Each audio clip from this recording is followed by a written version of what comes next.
The afternoon sun blazed down on the ceremonial grounds of Buckingham Palace as thousands of tourists gathered for the daily changing of the guard ceremony. Among the crowd stood Marcus Thompson, a decorated United States Marine who had served 3 tours in Afghanistan. He was on his first vacation in 5 years, exploring London with his wife Sarah after completing his military service just 2 months earlier. Marcus stood out even in civilian clothes. His posture remained rigidly straight, his eyes constantly scanning the surroundings with the trained awareness that never truly leaves a soldier. At 6 feet 2 inches with broad shoulders and weathered hands, he carried himself with the quiet confidence of someone who had faced real combat.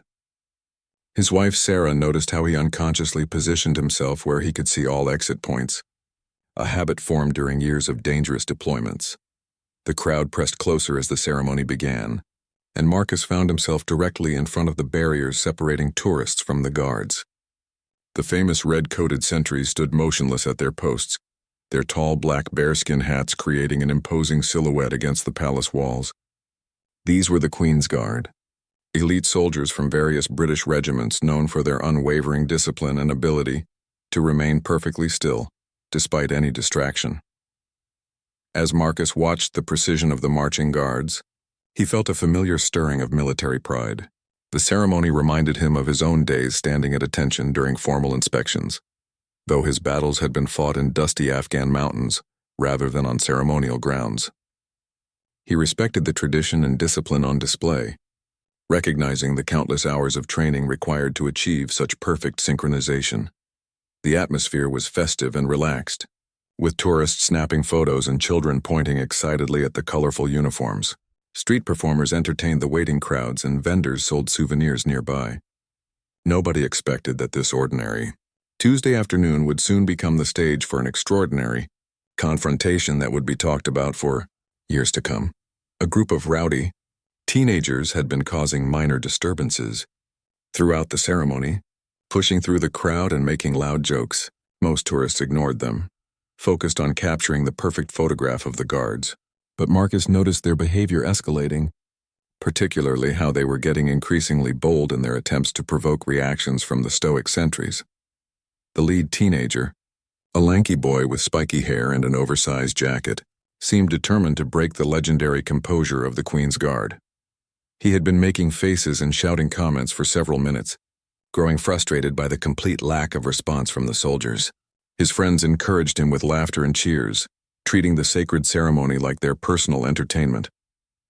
As the group moved closer to the barriers, Marcus felt his jaw tighten.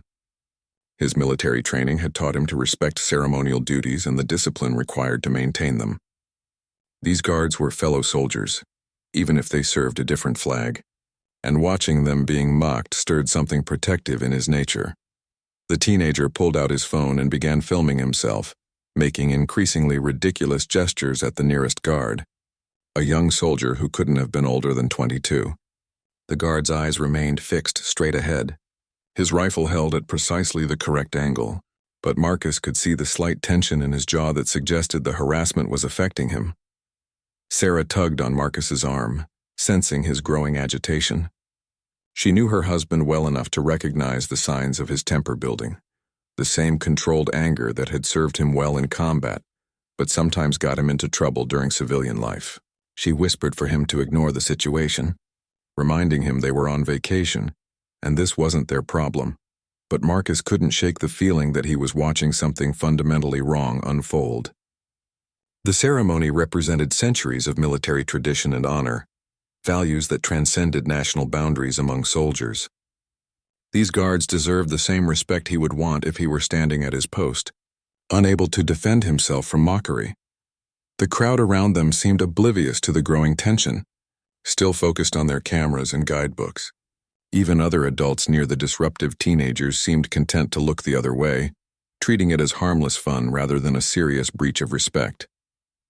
This only increased Marcus's frustration, as he realized he might be the only person present who truly understood what was happening. As the ceremony continued with its precise choreography of marching soldiers and musical accompaniment, the contrast between the solemnity of the tradition and the chaos being created by the teenagers became more stark.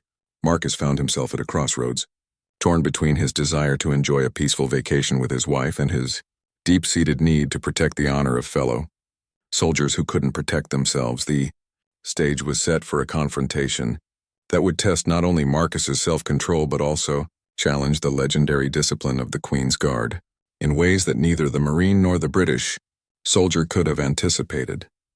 The situation escalated when the teenager decided that mere gestures weren't enough to break the guard's composure. He began hurling increasingly personal insults, his voice carrying over the ceremonial music and drawing uncomfortable glances from nearby tourists. The young guard's knuckles whitened slightly as he gripped his rifle, but his face remained a mask of professional stoicism. Marcus felt his pulse quicken as the harassment continued. The teenager was now making crude jokes about the guard's appearance and questioning his manhood for standing so still. Each insult felt like a personal attack to Marcus, who understood the mental strength required to maintain such discipline under pressure. His own drill instructors had subjected him to similar verbal abuse during training, but always with the purpose of building character, not for cheap entertainment. Sarah noticed her husband's hands clenching into fists and placed a calming hand on his arm. She recognized the warning signs from their early dating days when Marcus was still adjusting to civilian life after his first deployment. His protective instincts, honed by years of looking out for his fellow Marines, didn't have an off switch that he could simply flip when the situation called for restraint. The crowd's reaction began to shift as more people became aware of the teenager's behavior. Some tourists looked uncomfortable and moved away, while others seemed entertained by the drama unfolding before them. A few pulled out their phones to record what they hoped might become a viral video of a guard finally breaking character. The atmosphere grew tense as people sensed something significant was about to happen. The teenager's friends grew bolder, joining in with their own taunts and dares. They challenged each other to get closer to the guard, treating the sacred ceremonial space like a playground for their amusement. Security personnel were present but positioned at the perimeter, focused on broader crowd control rather than monitoring individual interactions with the guards. Marcus found himself studying the young guard's face, looking for signs of how much more abuse he could endure. Having stood countless honor guards himself, Marcus knew the internal struggle taking place behind that composed exterior. The guard was probably counting minutes until his relief arrived, fighting every instinct to respond to the provocation while maintaining the centuries-old tradition of absolute silence and stillness. The breaking point came when the teenager decided to physically approach the guard. He ducked under the barrier rope, ignoring the gasps from the crowd, and stepped directly in front of the soldier. Face to face with the guard, he began making exaggerated military salutes while his friends recorded everything on their phones, laughing hysterically at their friend's boldness. This crossed a line that Marcus couldn't ignore. Physical encroachment on a guard's post wasn't just disrespectful anymore, it was potentially dangerous. These guards were armed and trained soldiers, and cornering any military personnel could trigger responses that the teenager clearly didn't understand. Marcus's protective instincts, dormant since leaving active duty, suddenly roared back to life. Without conscious thought, Marcus stepped forward and placed himself between the teenager and the guard. His movement was fluid and purposeful, executed with the quiet confidence of someone accustomed to taking charge in tense situations. The crowd around them fell silent, sensing that the dynamic had suddenly shifted in a significant way. The teenager, surprised by this unexpected intervention, looked up at Marcus with a mixture of confusion and defiance. He had been so focused on the guard that he hadn't noticed the imposing figure of the American veteran positioned nearby. Now faced with someone who clearly wasn't going to ignore his behavior, the teenager's confidence began to waver slightly. Marcus stood perfectly still, his posture mirroring that of the guard behind him. He said nothing, but his presence alone communicated volumes. Years of military bearing had taught him that sometimes silence could be more powerful than words. And his steady gaze seemed to strip away the teenager's bravado layer by layer. The confrontation had taken on an entirely new dimension. What had begun as a one-sided harassment of a disciplined soldier had suddenly become a three-way standoff involving two very different military traditions. The crowd sensed they were witnessing something unique, a moment where civilian disrespect was being challenged not by authority figures or security, but by a fellow warrior who understood the true meaning of honor. The teenager's friends fell silent, no longer sure if their prank was as funny as it had seemed moments before. The festive atmosphere of the ceremony had given way to something much more serious, and even the most oblivious tourists began to realize they were watching something extraordinary unfold. Behind Marcus, the Queen's Guard remained motionless, but there was something different in his stillness now. The presence of the American Marine had somehow altered the equation, creating an unspoken alliance between soldiers that transcended nationality and uniform. The Guards' burden of enduring the harassment alone had been lifted, even though no words had been exchanged and no official intervention had occurred. The silence stretched on, heavy with anticipation and possibility, as three young men from vastly different backgrounds found themselves locked in a moment that would define not only the rest of their day, but potentially the rest of their lives. The teenager tried to regain his composure, puffing out his chest and attempting to match Marcus's intimidating stance.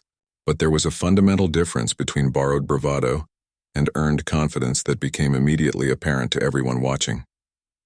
The boy's voice cracked slightly as he demanded to know who Marcus thought he was and what right he had to interfere with their fun.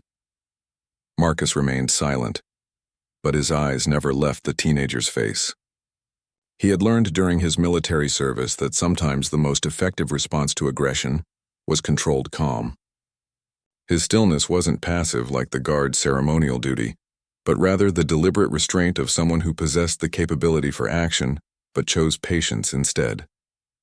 The distinction was subtle but unmistakable to anyone who understood military bearing. The crowd had grown significantly larger as word spread through the tourist groups that something dramatic was happening at the guard post.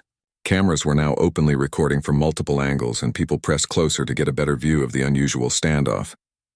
The normal ceremony continued around them, but this unexpected confrontation had become the main attraction for most observers.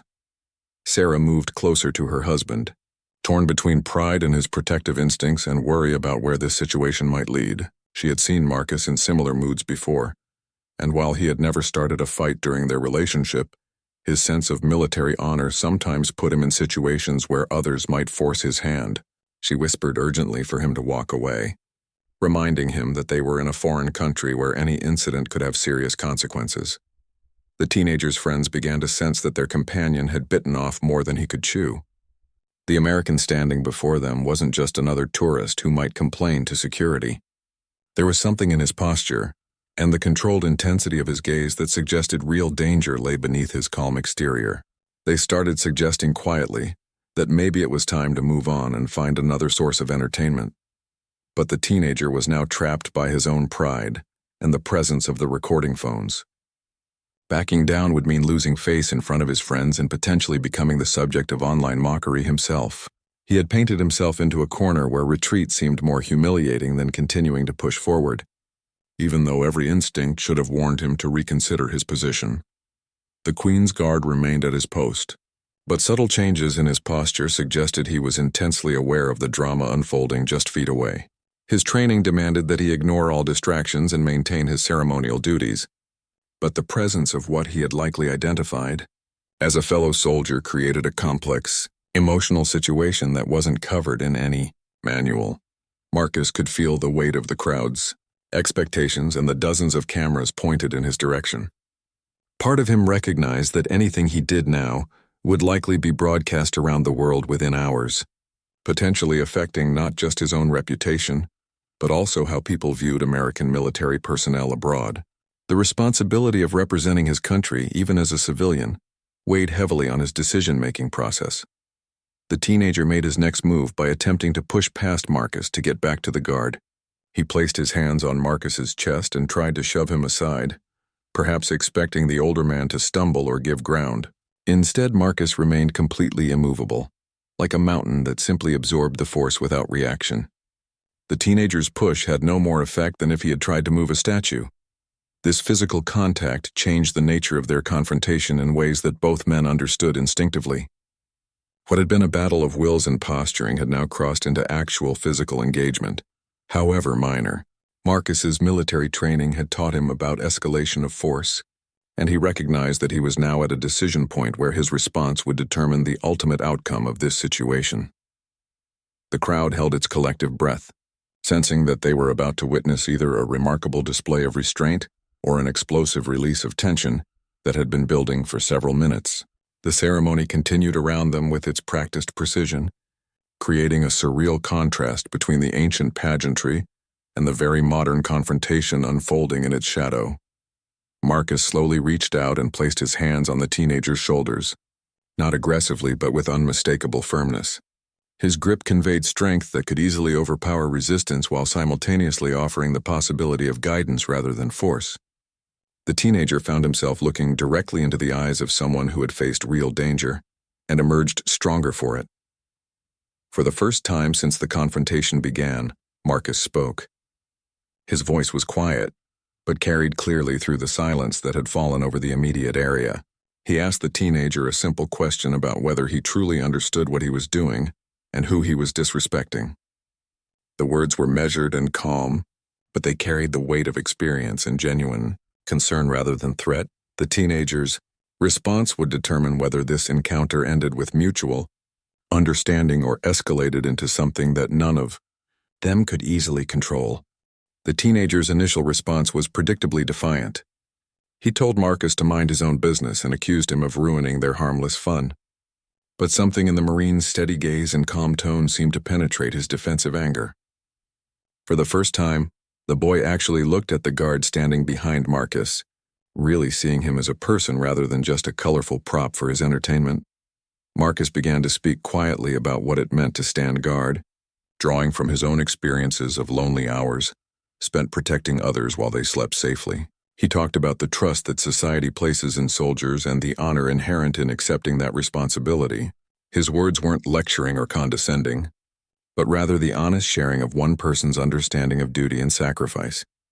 The crowd around them had grown completely silent, straining to hear Marcus's soft-spoken words.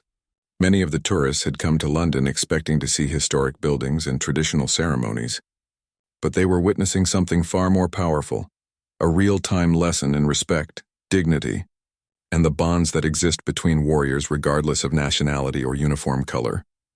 As Marcus spoke, something remarkable began to happen. The teenager's aggressive posture gradually relaxed, and his expression shifted from defiance to confusion, then slowly toward something that might have been shame. He glanced back at his friends who were no longer encouraging his behavior, but instead looked uncomfortable with how the situation had developed. The Queen's Guard continued to maintain his position, but those closest to him could see subtle changes in his bearing. While his training demanded absolute stillness, there was something in his posture that suggested deep appreciation for the unexpected defense being mounted on his behalf. He had likely spent countless hours enduring various forms of harassment, but this was probably the first time another soldier had voluntarily stepped in to protect his dignity. Marcus explained to the teenager that the young man standing guard was likely far from home, missing family and friends, doing his duty in service to something larger than himself. He asked the boy to imagine how it would feel to stand motionless for hours while people mocked him, unable to defend himself without abandoning his post and betraying his oath. The teenager's friends had completely abandoned their earlier enthusiasm for the confrontation. Some had put their phones away, no longer interested in recording what had become an unexpectedly serious conversation about respect and responsibility. Others watched nervously, perhaps realizing for the first time that their actions could have real consequences beyond their immediate entertainment. Sarah watched her husband with growing admiration and concern. She could see that Marcus was drawing deeply from his military experience, not just in terms of tactics or bearing, but from his understanding of what it meant to serve. At the same time, she remained worried about how this very public confrontation might end and what repercussions it might have for both of them. The teenager finally spoke again, but this time his voice lacked the earlier aggression. He mumbled something about not meaning any real harm and just trying to have some fun. Marcus nodded understanding, but gently pointed out that fun shouldn't come at the expense of someone else's dignity, especially someone who couldn't fight back without serious consequences. A transformation was occurring that went beyond just the immediate participants. The crowd itself seemed to be learning something about the ceremony they had come to witness. What many had seen as merely a tourist attraction was being revealed as something deeper. A living tradition maintained by real people who deserved the same respect that anyone would want in their professional duties. Marcus suggested that the teenager might want to consider apologizing to the guard, not because he expected a response, but because acknowledging mistakes was an important part of growing up. The suggestion wasn't delivered as a command, but as advice from someone who had learned hard lessons about honor and accountability during his own journey from youth to maturity. The moment hung in the air like a challenge and an opportunity. The teenager stood at a crossroads where he could choose to continue down the path of juvenile defiance or take a step toward the kind of maturity that Marcus represented. His decision would not only affect how this incident concluded, but potentially influence how he approached situations requiring courage and character throughout the rest of his life. Behind them, the ceremonial proceedings continued with their timeless precision, but everyone present understood that they were witnessing something equally significant. The moment when respect was either learned or rejected, when character was either built or diminished, and when the bonds between those who serve were either honored or dismissed. The teenager looked once more at the motionless guard, then back at Marcus, then down at his own feet as he wrestled with a decision that had become far more important than anyone could have anticipated when this confrontation began. After what felt like an eternity, the teenager slowly approached the guard. The crowd watched in complete silence as he stopped directly in front of the young soldier and offered a quiet but clear apology. He admitted that he hadn't thought about the guard as a real person and acknowledged that his behavior had been disrespectful and wrong. The words came out awkwardly, but they carried genuine remorse. The Queen's Guard, bound by duty and tradition, could not acknowledge the apology verbally or with any gesture, but something in his bearing seemed to soften slightly, and those watching closely might have noticed the briefest relaxation in the tension that had gripped his jaw throughout the ordeal. His training demanded silence, but his humanity could still appreciate the gesture. Marcus stepped back, allowing the teenager space to complete his apology without feeling pressured or watched. This small act of discretion demonstrated the same wisdom that had guided his entire intervention, understanding when to act and when to give others room to grow. The Marine's respect for the dignity of all involved, including the boy who had caused the problem, showed the true character that had driven his protective response. The teenager's friends approached hesitantly, unsure how to process what they had just witnessed. Their planned afternoon of rebellious fun had been transformed into an unexpected lesson about respect, responsibility, and the consequences of thoughtless actions. Some of them looked genuinely ashamed of their earlier encouragement, while others seemed confused by how quickly their simple prank had become something so serious. The crowd began to disperse slowly, many people clearly moved by what they had witnessed.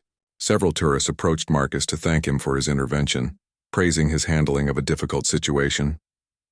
Others stopped to look more respectfully at the guard, perhaps seeing him differently now that they understood something about the person behind the uniform. Sarah linked her arm through Marcus's as they prepared to leave the area. She was proud of how her husband had handled the situation, using his military experience not for aggression, but for teaching and protection. His intervention had prevented what could have become an ugly incident while potentially changing the perspective of several young people about service and respect.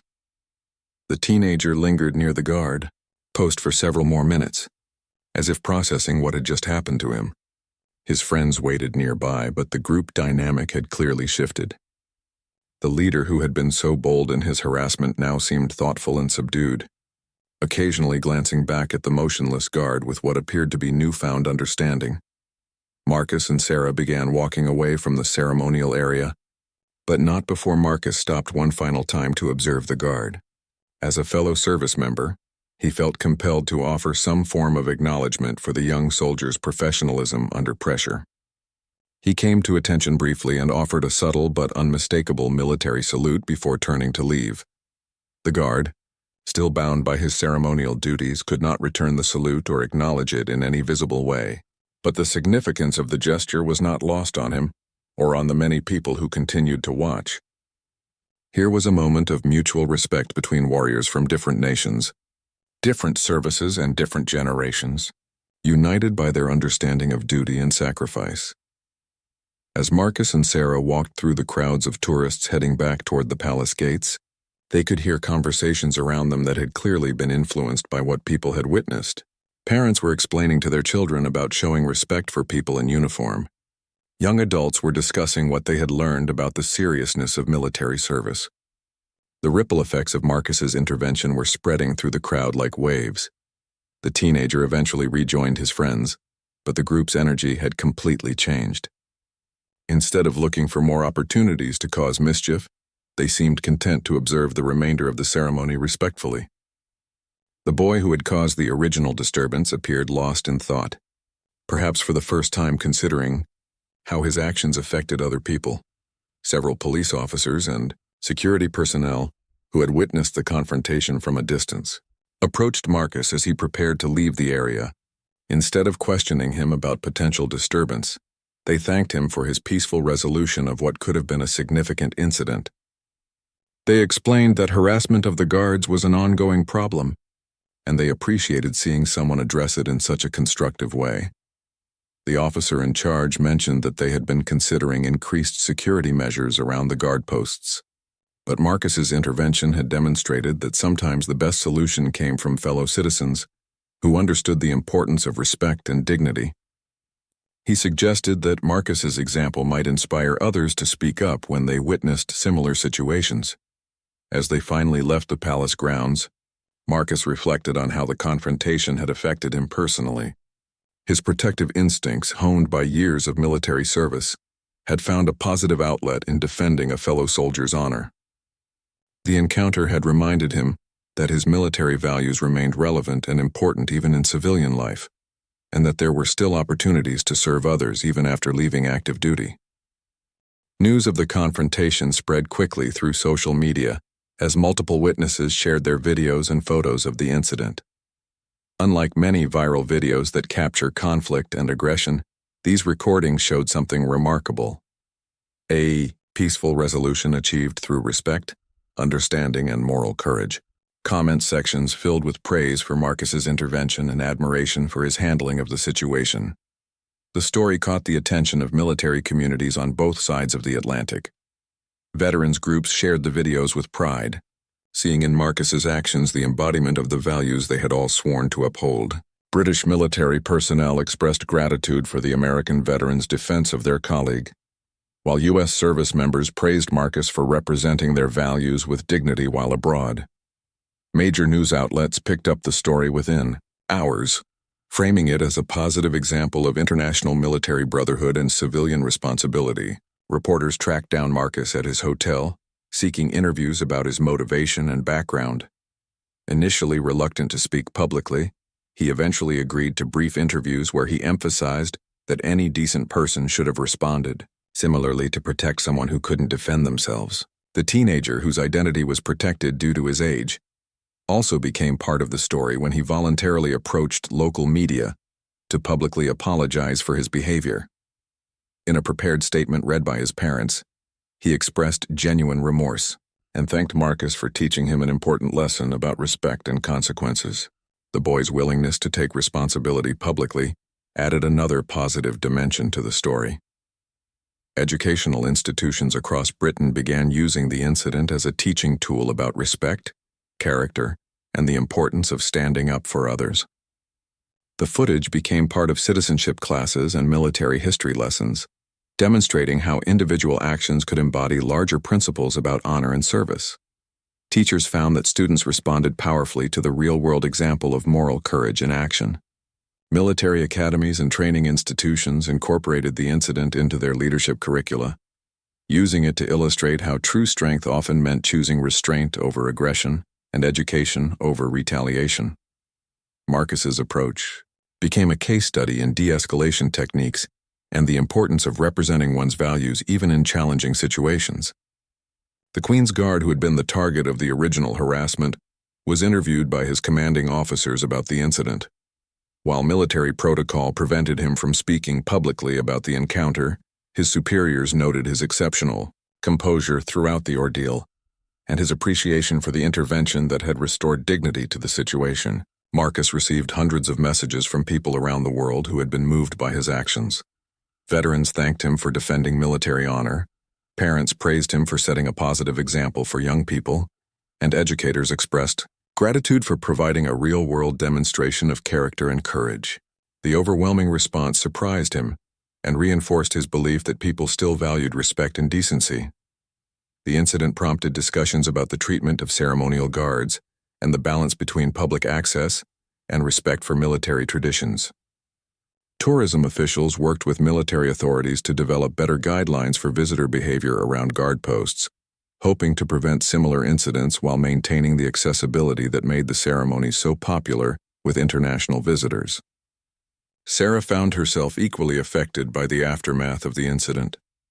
She had married a military man and understood his values, but seeing those principles applied in civilian life reinforced her appreciation for the character traits that military service had developed in her husband. The experience strengthened their relationship and gave her new insights into the man she had chosen to spend her life with. Several months later, Marcus received an unexpected invitation to visit the British military base where the Guard was stationed. Military officials wanted to thank him personally for his intervention and to facilitate a meeting between him and the young soldier he had defended. The proposed meeting would allow both men to discuss the incident and its impact on their respective perspectives about service and sacrifice. The invitation represented more than just a courtesy visit. It symbolized the recognition by military leadership that Marcus's actions had embodied the finest traditions of military brotherhood that transcended national boundaries. His willingness to defend a fellow warrior's honor had created a bond between the two services that went beyond formal diplomatic relationships. The teenager, whose name never became public, reportedly changed significantly after the incident. According to family friends, he became more thoughtful about his actions and their impact on others. He eventually expressed interest in exploring military service himself, apparently inspired by the example of honor and responsibility that Marcus had demonstrated during their confrontation. The lasting impact of that afternoon at Buckingham Palace extended far beyond the immediate participants, touching lives and changing perspectives in ways that none of them could have anticipated when the confrontation began. 6 months after the incident, Marcus and Sarah returned to London for the special meeting arranged by British military officials. The reunion took place at Wellington Barracks, home to several of the regiments that provide the Queen's Guard. As they walked through the historic military installation, Marcus felt the familiar comfort of being among fellow soldiers. Even though his own service had taken place thousands of miles away in very different circumstances, the young guard, whose name was revealed to be Private James Mitchell, greeted Marcus with obvious nervousness and deep gratitude.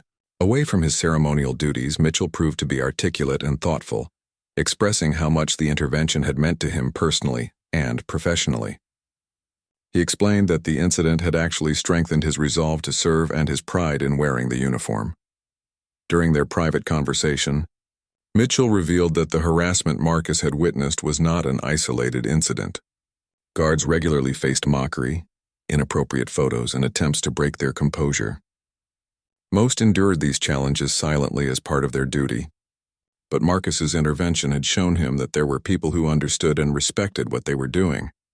The two men discovered unexpected common ground in their military experiences. Despite serving different nations and in different types of units, they shared similar values about duty, honor, and the responsibility that came with wearing a uniform. Their conversation evolved from formal politeness to genuine friendship as they exchanged stories about military life and the challenges of serving in highly visible roles. Marcus learned that Private Mitchell had joined the military partly to honor family tradition, as his grandfather had served with distinction during World War II. The young soldier's commitment to maintaining the standards of those who came before him resonated deeply with Marcus, who had always felt connected to the long line of Marines who had served before him. The commanding officer who facilitated the meeting explained how the incident had become a teaching tool within their regiment. New guards were shown the video as an example of how their dignity and professionalism could inspire others to act with honor. The story had become part of their tradition, demonstrating that their ceremonial duties carried real meaning beyond tourism and pageantry. Marcus was invited to observe the changing of the guard ceremony from a privileged position normally reserved for military dignitaries and official guests. Watching the precision and dedication from this perspective gave him an even deeper appreciation for the skill and commitment required to maintain such traditions.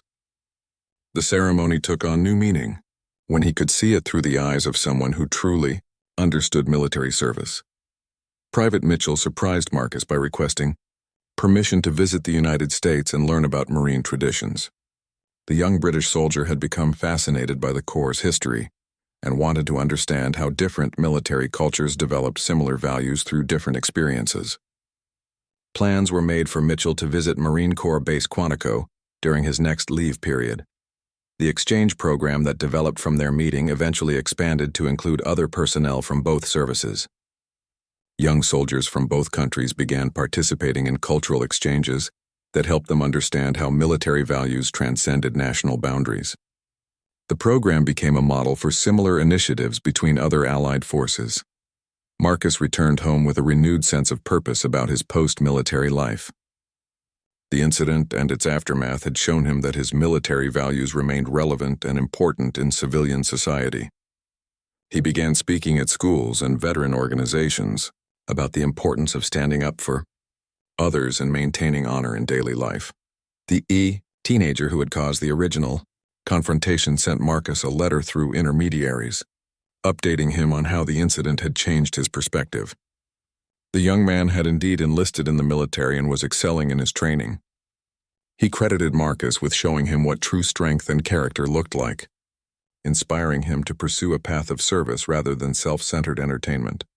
Sarah often reflected on how a simple vacation day had transformed into something so meaningful for so many people. She had witnessed her husband's finest qualities in action and seen how individual courage could create ripple effects that touched lives around the world. The experience had reinforced her belief in the importance of standing up for what was right, even when it would be easier to look away. The story of the Marine and the Royal Guard became part of military folklore, told and retold in training facilities and veteran gatherings on both sides of the Atlantic. It served as a reminder that honor, respect, and brotherhood among warriors were not just historical concepts but living values that could still change lives and inspire others to act with dignity and courage.